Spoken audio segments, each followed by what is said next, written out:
Maureen, when we're looking at it, you also speak to people once they do pass over to the other side.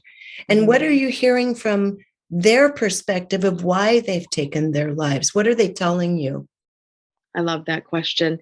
And what they're telling me is, I just, I couldn't take this anymore. I wish I could hit rewind, because the minute that they leave this earth and they're in the higher side of life, oftentimes they're looking down and it's like, oh, I wish that I reached out for help. I wish that I, had the tools. And I am so, so sorry. They want to say sorry to their loved ones, their parents, and everyone around them, but they can see more clearly when they come out of the physical. But they also tell me they're kind of in a holding pattern where they have to do a life review and look at where they didn't reach out for help, where things were overwhelming, and where they maybe could have gotten, better services or understood why they felt so lost and Right. alone and afraid. And I think we're all feeling that now, a little bit lost and alone. This is a really good cautionary tale, Maureen, because if we can hear what they're trying to tell you from the other side, maybe each one of us knows somebody who's in a fragile state, and we can start dialing in and watching more closely and trying to extend ourselves beyond our own isolation or discomfort to others who are in more fragile positions, hopefully to be able to get, lend enough of a hand to keep them from choosing to end their lives. I mean, Yeah. how would you say that? Yeah, definitely. Because I think the overall message from the spirits that have crossed themselves over is, I wish that I stayed the course. I wish that I hung on, because like yin and yang, we're constantly changing the energy and circumstances around us. And in this moment of, I can't see past this and I'm leaving. And what they say to me is, I wish I was still here. And of course, they'll say, I'm at peace, but they have to sit in the pain that they cause those here. Because folks have said to me, oh, if it's so great on the other side, why don't we just all go there? And it's like, oh, no, no, no, no, no. Like there's sort of a set of things that we need to accomplish here and learn and grow and forgive and release and find that space to our purpose, our true soul's purpose. And with that often comes the dark night of the soul, where you feel like you're teetering between here and there. And I know so many of us, myself included, that I am like, sometimes I feel like I don't belong here and I want to go home, wherever that may be. And maybe that is, interplanetary, or it is, heaven, the other side, whatever you want to call it. But that longing in that empty space within of, I feel so alone and isolated. But they always say to me, I wish I hung on to Yeah. see the progression and to find the awakening. So it would seem then that our task in choosing to incarnate during these times, you can't force a soul into a body. If we're here, some part of us chose to be here at this time, then it has to be that our task is to find the highest, the most beautiful or sublime in any way we can aspect of self to reach up into during these times. So what would you say to that when people are feeling overwhelmed and they're feeling this darkness? They can't really relate to that beautiful, light-filled aspect of self. What would you tell them? Oh, I love that, Regina, the way that you just put that, because I have chills, and that is what I'm hearing. Like, I just couldn't see past. And some have mental illness, and so it's not going to be, easier said than done, that we just need to do the work. It's about having services available, or reaching out, or realizing that your path, contract, your agreements were to come into this incarnation with these challenges, with mental illness, or with feeling lost, alone, or you're going to be in a pandemic, and you're going to face the ultimate goal, sort of like lessons and whatnot. And if you can only hear the whispers of your soul of, hang on, because this too shall pass, and everything changes day to day, just like our energy and our patterns within physical, right? The mind is going to change as well. And those thoughts that are constant.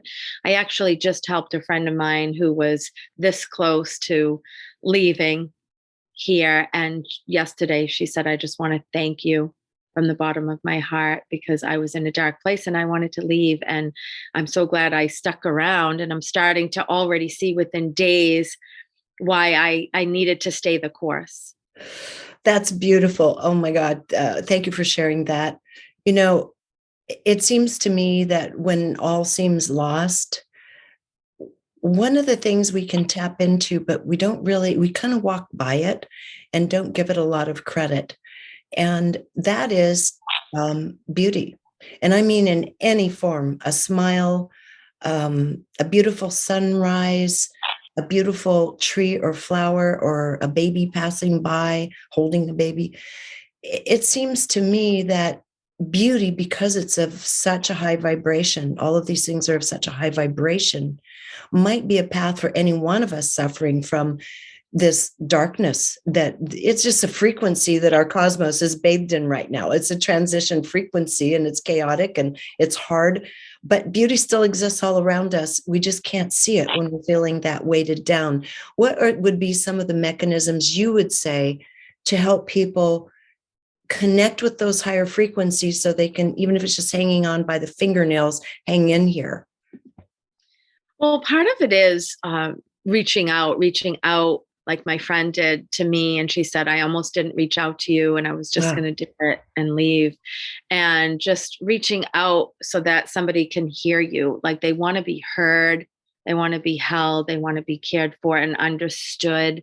And getting out in nature, I think is one of the key things. Finding that vibration, like you said, like every day I have anxiety. I have a lot of events where I'm dealing with death on a daily basis. And every single day I take my dogs, I go to a conservation land, I get in the woods. The minute I get on the path, I can breathe. I can breathe again. And so it's baby steps. Seek out counseling, of course, and reach out to somebody that is trained. If it is a matter of mental illness, like you may need medication, you may need help, or you can find that there's a natural antidepressant in digging in the earth and planting your own garden and sowing your own seeds. And I know that sounds so corny, but when you take a little bit of control back, when you feel out of control, you can find joy in playing maybe an instrument in the vibration of the music, or learning how to meditate, but get outside, because that's where you're going to even feel supported by the heavens above, where you can get a sign. Maybe you see a hawk or a cardinal or a dragonfly, butterfly.